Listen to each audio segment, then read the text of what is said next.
Hello everyone. গত দুদিনের জ্বর হওয়ার পর আজ একটু সুস্থ আছি, তাই সকালে উঠে প্রথম কাজ বিছানা গুছিয়ে নেওয়া।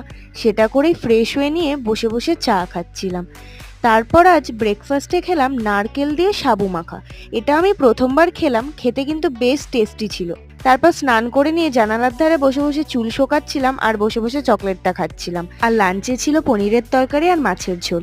তারপর খেয়ে এখানে বসেই ছিল। এত গরম, বর্ষাকালে বৃষ্টি হওয়ার তো কোনো নামই নেই। তারপর বাবা এখানে আমাকে মৌসাম্বির জুস করে দিল, সেটাই খাচ্ছিলাম। আর বিকেলে বাড়ির পাশ দিয়ে ফুচকা কাকু যাচ্ছিল, আমি খাবো নাই ভেবেছিলাম, কিন্তু হঠাৎ করে মা অফার করলো ফুচকা খাবে, তখন কি আর অফারটা মিস করা যায়? তাই দৌড়ে গিয়ে ফুচকা নিয়ে চলে এলাম। সন্ধেবেলায় আমার দুই ফ্রেন্ড ঘুরতে ঘুরতে আমার বাড়ি এসেছিল, অনেকদিন ধরেই আসবে আসবে বলছিল। দিয়ে সন্ধেবেলায় ওদের সাথে তো গল্পের ঝুড়ি নিয়ে বসেছিলাম। আজ এত এত গল্প করলাম। বেশ অনেকদিন পর সন্ধেটা এত গল্প মজা আড্ডা মেরে কাটালাম। So that's it for today.